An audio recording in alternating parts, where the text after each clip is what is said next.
Sếp bảo là tạm đình chỉ công tác cho em. Đấy, cứ xem đi, đây này, cứ xem theo, đây này, đấy, Tao biết rồi. nhưng không phải cho việc không đâu, phải đền tiền cho tôi thuốc thang tôi đấy. Sao đấy? Cái gì ta? Em nói bố vợ thì mẹ thế nào?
Con ơi, họ bảo nhổ hết đi, họ sắp làm ruộng rồi, nhà bảo nhổ hết đi, không may nó vừa là cày làm ruộng hết.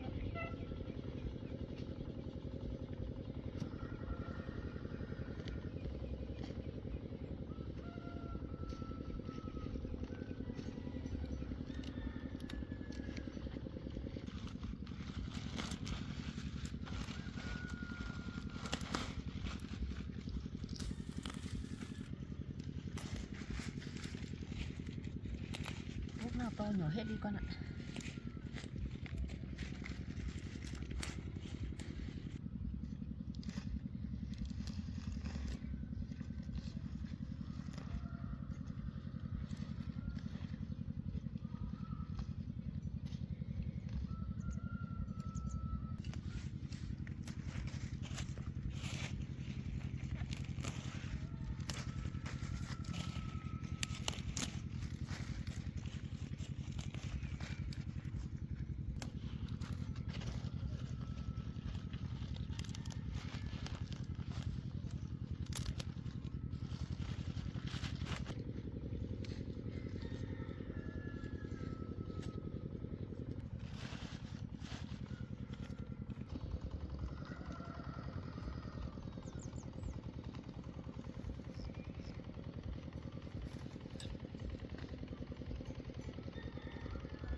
Các em xem cái hồ sơ này xong là điền một số thông tin xong đi vào đấy để xong đi xuống cơ sở để điều tra mấy đối tượng này nhé.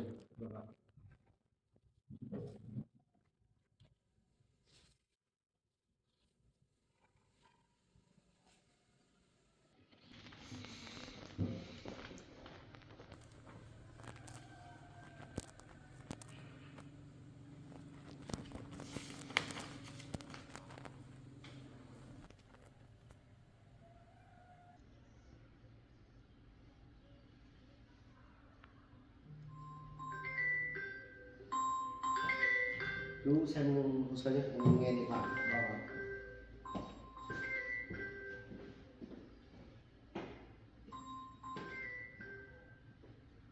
Alo.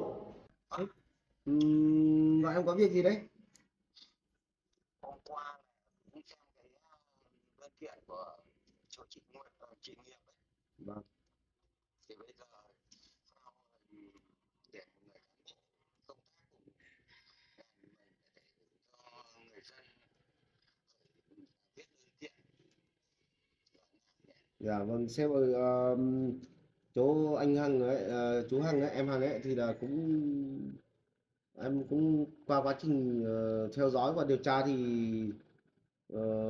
vừa rồi chị Nghiệp chị cũng nộp đơn lên chỗ em thì em cũng xem rồi nhưng mà quá thẩm quyền thế là em mới chuyển lên cấp trên thì thế em Hằng bảo là không đến nỗi như thế đâu nhưng mà bây giờ chị Nghiệp chị làm đơn thế thì em cũng rất khó giải quyết cho chỗ em Hằng này. Bây giờ xem các anh cấp trên xem thống nhất cho anh em Hằng như thế nào để xem xử lý cái đơn đấy. Trước mắt là đối với cơ quan của đồng chí là phải nghiêm túc là rút kinh nghiệm và tự kiểm điểm lại. Vâng, Tại vâng. sao lại để trường hợp nó như thế xảy ra? Còn hôm qua thì tôi đã xem cái đơn của chị Nghiệp rồi. Vâng. Đấy.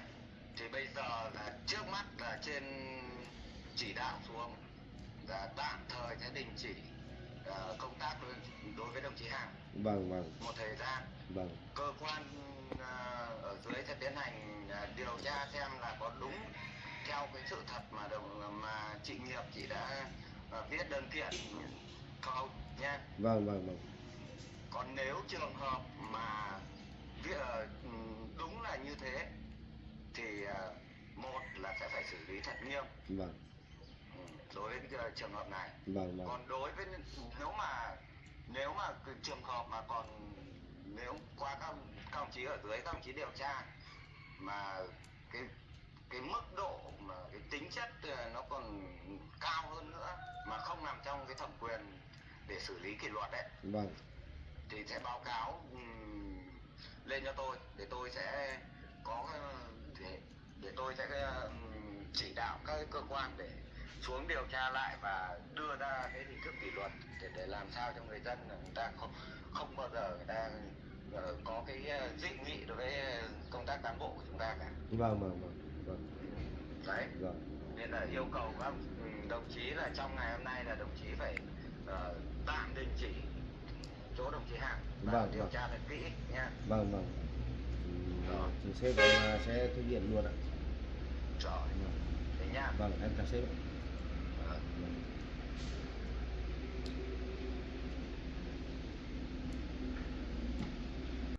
Thì khẳng định chú Hằng. Thế nào? Sếp cấp trên người gọi cũng xem qua cái đơn chỗ cố nghiệp rồi. Bây giờ thấy bảo là theo như đơn của cố nghiệp ấy, hôm nọ anh em xem ấy thì là sếp bảo là tạm đình chỉ công tác em. Bây giờ có khả năng em phải không không làm việc nữa, em là nghỉ sau đó về xem để cho anh em mai anh sẽ cho anh em xuống điều tra xem là như thế nào. Bây giờ cấp trên nói như thế này thì phải tiếp nhận rồi em ạ. Thật sự em làm gì có động chạm gì đến cô đấy đâu mà cô ấy lại làm thế nhỉ? Các sếp ở trên cũng nói rồi và anh cũng gửi lời, anh cũng truyền lời khai của em gửi lên cấp trên rồi mà bây giờ cấp trên cứ dựa theo cái đơn của chỗ công nghiệp ấy thì rất khó xử lý, cho nên là cấp trên cũng bảo là thôi tạm đình chỉ chỗ em, thì em cũng có khả năng là rất là khó. Trước mắt bây giờ thì em sẽ tạm thời nghỉ công tác, chứ còn bây giờ cấp trên nó đã nói thế này thì mình cũng đành chịu thôi. Thì anh bây giờ anh cũng hết cách rồi. Để còn xem tới đây xem cấp trên xuống điều tra xem nó như thế nào đã, để còn tiếp tục cho chú còn công tác, chứ còn bây giờ như ở cơ quan của mình cũng đã cũng hết chỗ rồi, cũng hết điều tra cũng như thế này thì cũng chuyển lên cấp trên rồi, bây giờ không biết như thế nào. Đấy, theo đơn của chỗ công nghiệp này thì ghi như thế này thì cũng rất dở. Cũng dựa theo cái đơn của chỗ công nghiệp ấy thì là công nghiệp viết trong đơn ấy thì bảo là em đẩy ngã công nghiệp. Thấy cô ấy còn bảo đi chụp chiếu gì cơ, xong rồi em thì bảo là không được đẩy cô ấy. Đấy, bây giờ nó quan trọng ở chỗ đấy. Mà thật sự thì em không được động chạm đến cô ấy đâu, không được đẩy cô ấy đâu. Đấy, bây giờ cấp trên thì cũng dựa theo cái đơn của chỗ công nghiệp này rồi, anh thì anh cũng gửi theo cái đơn của chỗ công nghiệp lên đấy, thì cấp trên bây cũng xét như thế thì rất khó. Cho nên là em cứ tạm thời em cứ về nhà nghỉ công tác á, chứ còn xong đợi cấp trên điều tra xem nó như thế nào. Anh biết là em không làm như thế, nhưng mà bây giờ dân người ta đã đâm đơn lên như thế này, nói như thế này thì cũng rất khó. Cho nên là dựa theo cái đơn của chỗ công nghiệp thì là không có ai lúc đấy không có ai để làm chứng kiến cho em ở chỗ đấy. Thì có mỗi em với lại chỗ công nghiệp hai người thôi. Bây giờ công nghiệp có đâm đơn thế này thì cũng rất dở. Bây giờ anh cũng không có cách nào để bào chữa cho em đấy. Vâng.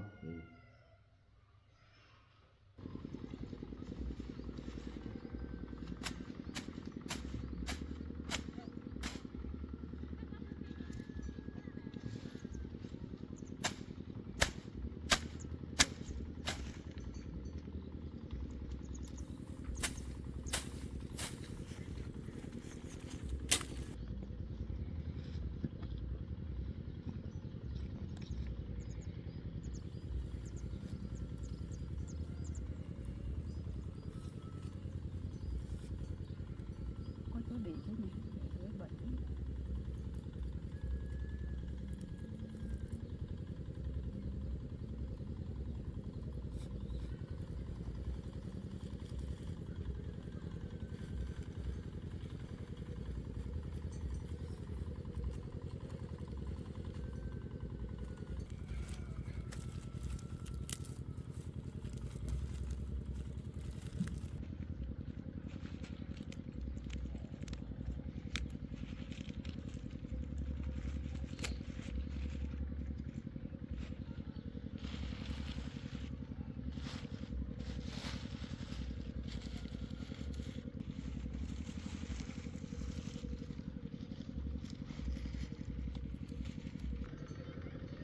Con ơi, sáng nay con về đưa cháu Long đi học.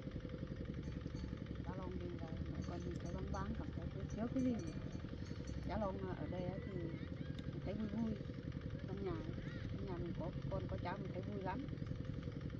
Cháu đi học thì mình cảm thấy thiếu cái gì ấy, thấy không vui nhỉ. Chắc con sẽ đưa cháu Long đi học xong rồi tiện đi làm bên rồi.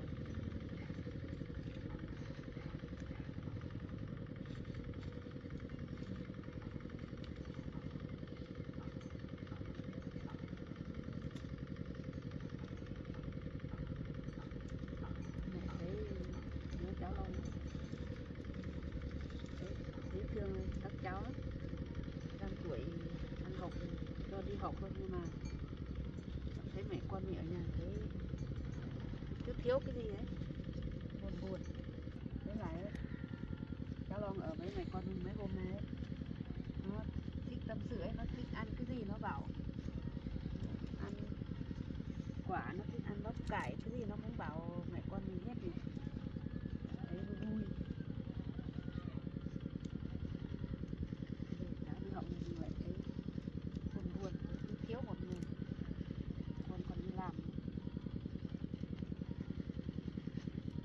thôi con ạ. Bây giờ con không có con nữa, con chịu khó chăm sóc cháu Long tốt vào nhé. Mai để cháu Long lớn nó còn biết ơn nó nuôi con đấy. Tuy rằng không phải mẹ đẻ thật nhưng mà mình có công nuôi, mình có thương nó thì nó vẫn nhớ công ơn mình mà, nó vẫn nuôi mình mà. Con chịu khó nhá. Có cái gì phải lấy, con cháu Long thích ăn cái gì con phải lấy cho ăn nhá.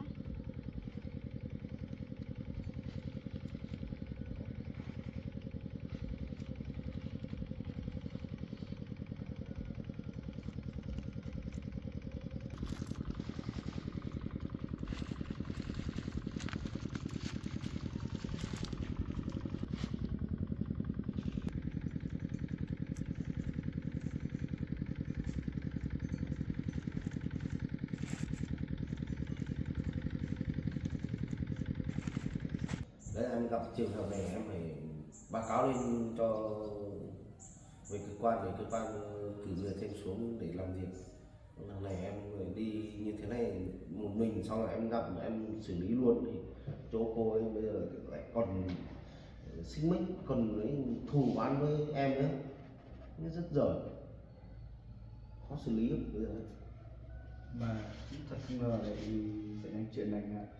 Em cứ tưởng là mình xử lý mọi lần ấy, thường thôi. Đấy. Cho nên là mình là người thực thi pháp luật, mình cũng phải đề phòng trước.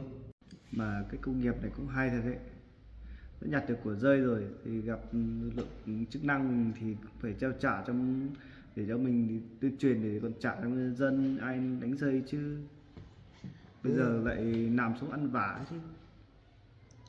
Thì anh cũng biết chỗ công nghiệp này cũng rất là danh ma chỗ đấy, lúc thế này lúc thế kia đấy. Vừa rồi thì cũng nói những chuyện ở cái chỗ cái dây chuyền đấy, thì cô ấy bảo là của cô, vì sao lại hôm vừa rồi cô ấy lên cô bảo là cô nhặt được. Em lại gặp những cái cô cá biệt ở trong ở địa bàn của mình, cô này cô ấy, xong rồi đến bây giờ tự nhiên đâm đơn lên kiện lên cấp trên. Bây giờ cũng xem đơn, anh cũng quá thẩm quyền anh em mình thì anh cũng gửi lên cấp trên, cho nên bây giờ xem cấp trên giải quyết kiểu gì đó, để xem cấp trên xuống điều tra xem thế nào. Vâng.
án chụp chiếu thế này là cái công an kia là không xong với tôi đâu.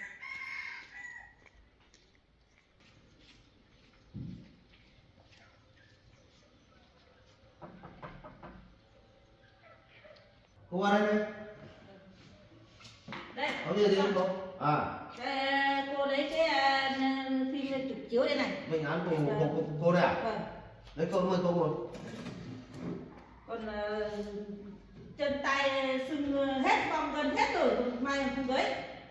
Đấy, may cho cô đấy nhỉ.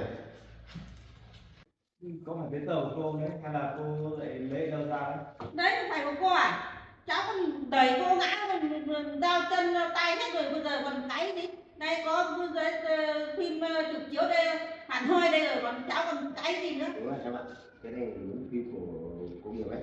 Mà cháu có động chạm gì đến cô đâu. Cô Chẳng có chạm thể à? ngồi xuống đấy được Con chứ. tránh rồi còn cướp cái vàng của cô, xong là còn đẩy cô ngã xuống dưới đất, rồi còn đau, giờ còn cái gì nữa, bây giờ có phim đây rồi, có tăng chứng ở đây rồi, còn cái gì nữa. Làm gì có chuyện đấy, cháu không tác động một đến người cô đâu. Cô có tự giác cô ngồi xuống đấy thôi mà. Không đúng thì cô khác ngã, cô khác đau như thế này à? Được cô đau thì cháu biết cô đau lúc nào. Con người đẩy ngã người còn cái à? Còn cái như thế nào? Cái bây giờ cái thế nào được? Theo phim của chỗ bệnh viện gửi về chỗ công nghiệp ấy thì là cái phim này đúng là của công nghiệp rồi đấy. Thế vừa rồi anh cũng nhắc chú bảo đi xuống xem hỏi gia đình, hỏi chỗ công nghiệp này, chú không xuống à? Em không được làm gì cô ấy đâu mà em phải xuống. Bây giờ cô ấy chắc là cô ấy muốn hai em thôi thì cô ấy mới thích như vậy thôi chứ. Em được làm thì em mới xuống chứ. Em có được làm đâu. Nó thấy cô nhặt được đồ dây rồi còn muốn cướp lấy, nên làm của cháu đẩy cô ngã ấy. Cái căn bố này tham lam như này không được đâu, không thì không làm cái giải quyết cho cô ấy, không thì cô làm lại kiện tiếp lên trên đơn trên cấp trên cho người ta giải quyết đấy, cô không tha đâu. Em đọc. Anh đưa Đây đây em xem so với cả cô ấy xem. Đấy, xem đi, xem kỹ vào.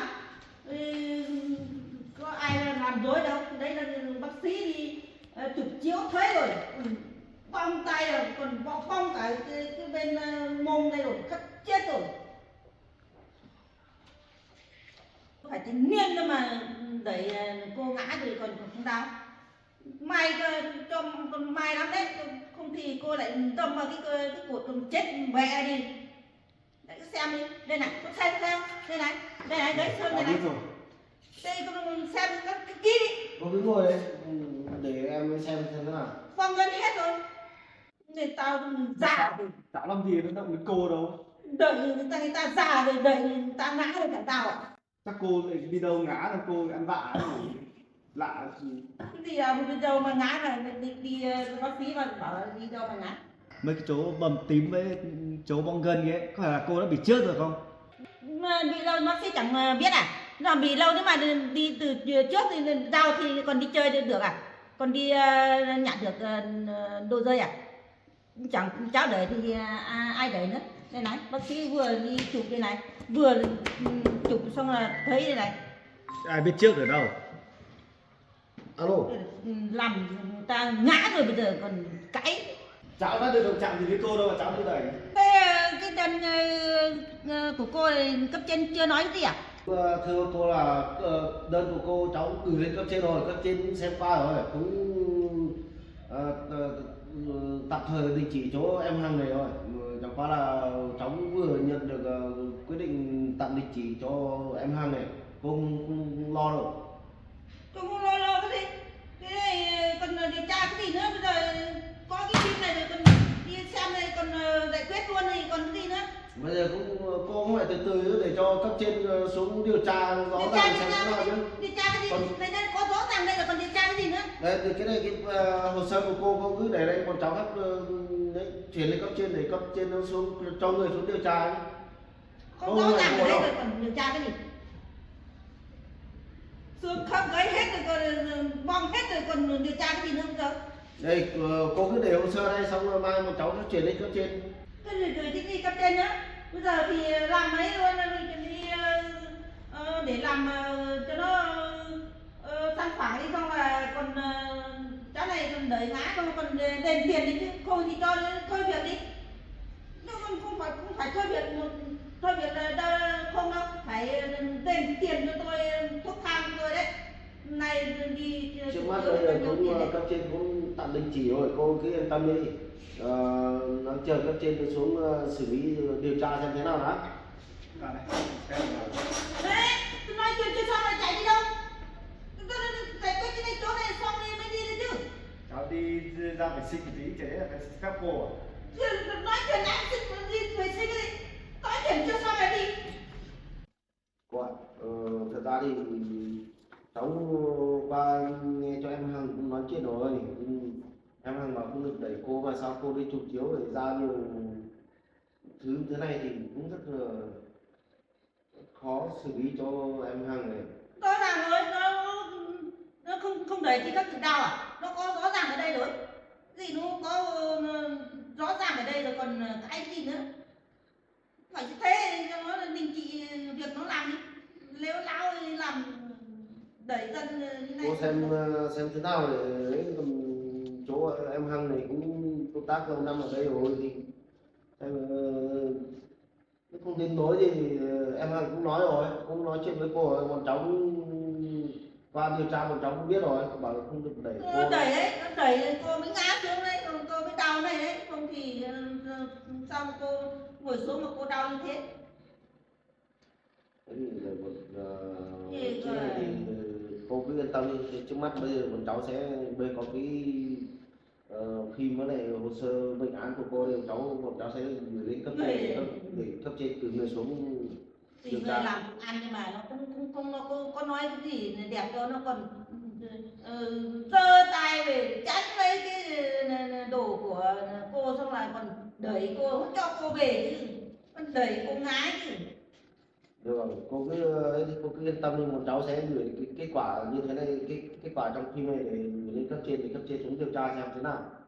Còn trước mắt bây giờ là cấp trên cũng tạm đình chỉ chỗ em Hằng này rồi. Ồ, đình chỉ thì còn phải đình chỉ cô đấy nhá, phải đền tiền cho cô ấy, thuốc thang cho cô đi bệnh viện đấy. Vâng, cái đấy là còn liên quan đến xét xử nó như thế nào, xem thế nào đó. Còn đền hay không đền đấy thì là do bên cấp trên người ta xét, chứ còn như bọn cháu thì không biết có phải đền như thế nào đâu.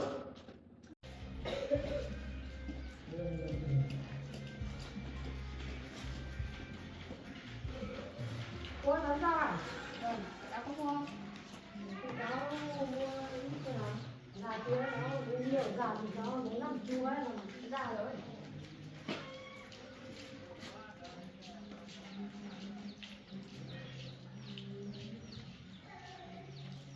Ra rồi cháu ạ. Gieo ở ruộng thì nó không ra hoa nên sớm rồi. Thế còn cuốn này là cháu làm được rồi. Thế cho cháu biết cái này nhá. Cái này bán theo bó phải không? Vâng. Mình xem bao nhiêu bó.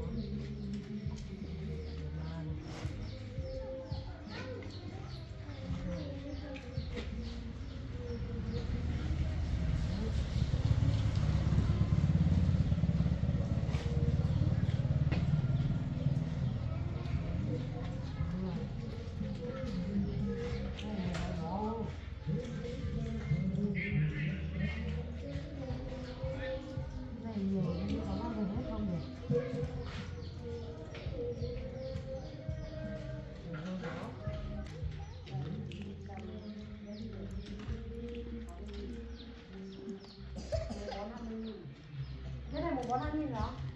Bó 10.000 đó là gì ạ?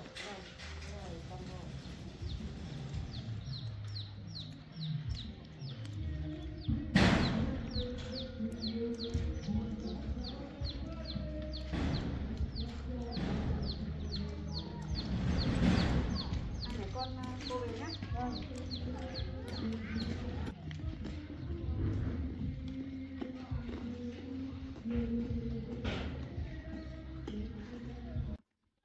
Sao ấy nhỉ? Kiểu là mình thấy đau lưng, mệt mỏi, ngày phải đi tiểu mười mấy lần, đi tiểu không được, mệt mỏi.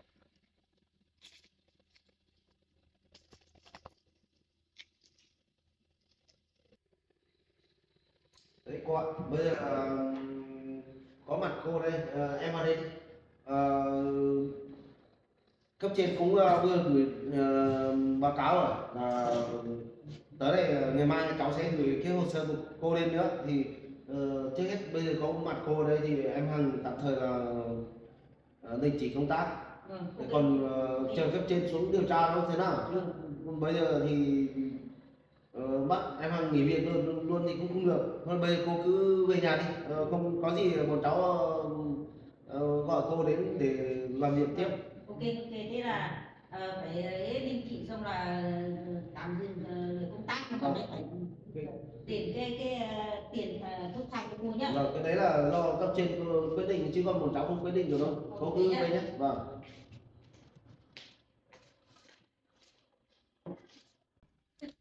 Này, tưởng là dễ lắm à. Suốt đời mình chỉ công tác suốt đời làm không biết ai thua ai thắng. Em có sao đấy? Em Đấy. thì trong người cũng hơi mệt mệt rồi. Bây giờ trước mắt là đấy cô cũng nhiều cô cũng mang cái hồ sơ lên thế này thì cấp trên anh nói chuyện với cấp trên đấy thì cũng theo chỉ đạo của cấp trên thì trước mắt là tạm thời đình chỉ công tác của em ở đây, bắt đầu từ hôm nay trở đi ấy, thì thôi mai em không đến cơ quan để làm gì nữa. Để trong quá trình phục vụ điều tra của các bác ở trên lãnh đạo trên xuống để điều tra xem thế nào. Đấy. Vâng. Anh cũng rất lo cho em ấy, tự nhiên thì cho những cái công nghiệp này lại đi làm đơn kiện thế này thế kia cũng rất dở. Khó, thật không ngờ lại xảy ra chuyện này. Tôi cố gắng được về cứ về nhà sau là nói chuyện với vợ bảo là đấy bây giờ vừa rồi cũng đi làm việc như thế này thế kia thì có công việc thế này, cũng nói chuyện với gia đình của em ấy. Vâng. Cũng không nên buồn lắm đâu. Vâng. Tạm thời cứ nghỉ công tác tạm một thời gian xem thế nào đấy để cấp trên xuống điều tra xem nào. Vâng.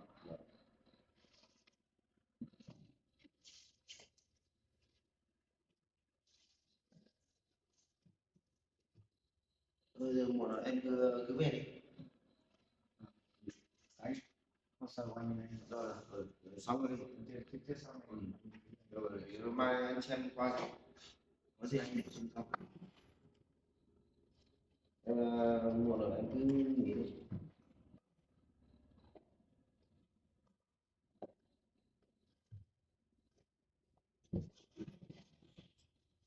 Có gì em phải check cái Vâng, nào, anh xem nào mà phải có gì cho anh điều tra xem, cố gắng điều tra giúp em. vâng xem cấp trên xuống xem trong quá trình điều tra thì anh sẽ hỏi xem thăm dò ý kiến xem thế nào để có tình tiết nào giảm án cho em hoặc như thế nào. Vâng.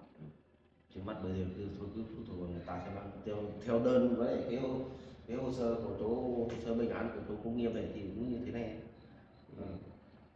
Em cứ về nghỉ ngơi xem thế nào nhé.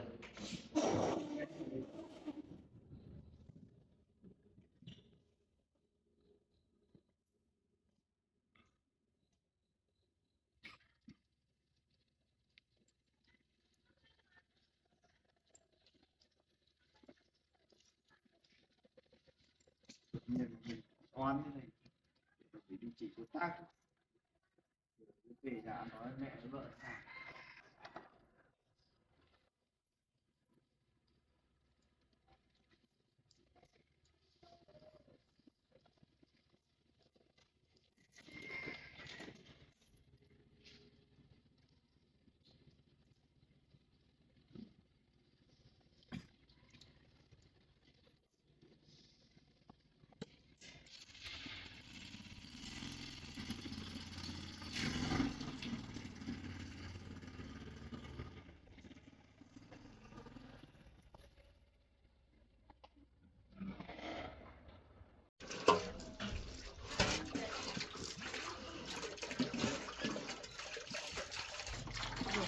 Con bẩn á.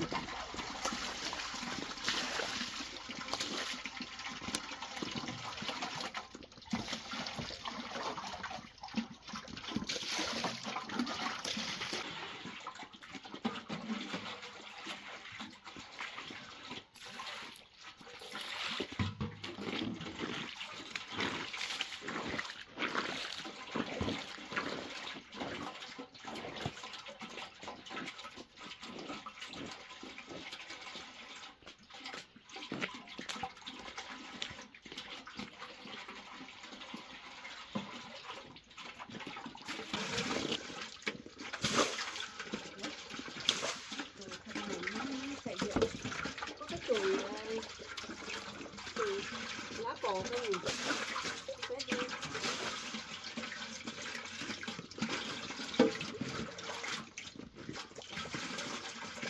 con mình thiết kế làm một cái bếp lò ở đây thôi để nhóm lửa mình luộc ngô ấy. Ở trên bếp ga thì luộc khó lắm. Việc làm bếp lửa mình luộc ngô nó dễ hơn, với lại mình lạnh mình nổi cái lửa ấy, sưởi ấm ấy, nó dễ hơn. Có thời gian thiết kế để sửa lại chỗ này xong rồi làm cái bếp.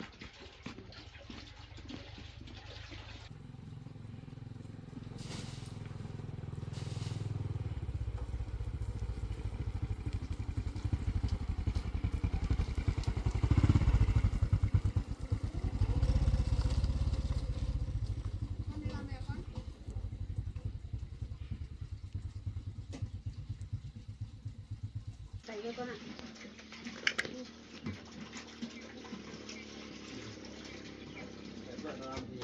Rửa cái đường này bẩn lắm con ạ. Rửa cho nó sạch một tí. Rửa nước.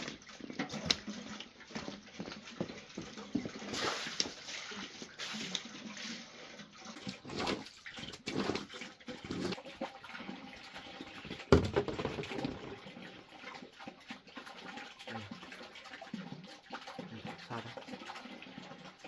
Thấy có người nó hơi mệt mỏi, hoặc hơi đau lưng, không bắt đầu rồi ạ, hoặc hơi đau lưng, chịu cái phải hôm nay.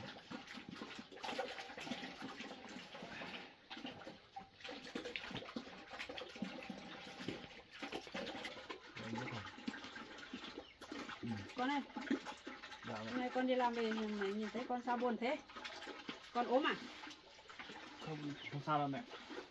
Mà ngoài hôm con về thấy mày nhìn con thấy vui, hôm nay sao mày nhìn mặt con thấy buồn buồn? Không sao Phải đâu. đau đầu không? Không đau đầu đâu. Hơi mệt một tí. Này này. Thì thế lên nhà nghỉ đi con. Vâng, tôi biết rồi. Cho mẹ cứ đau về.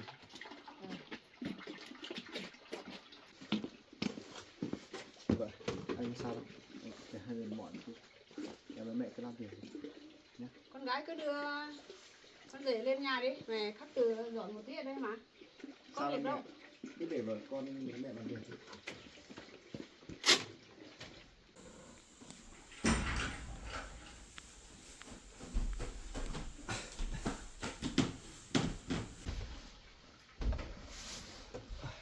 Chịu đi.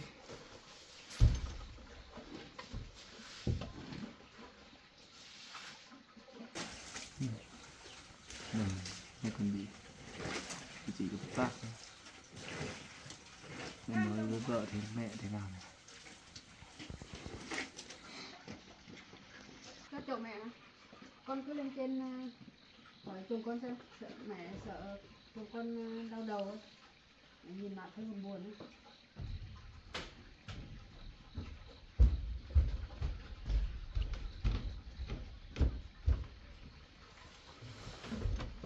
Em không sao. Anh không đau đầu rồi. Vâng. Không sao đâu.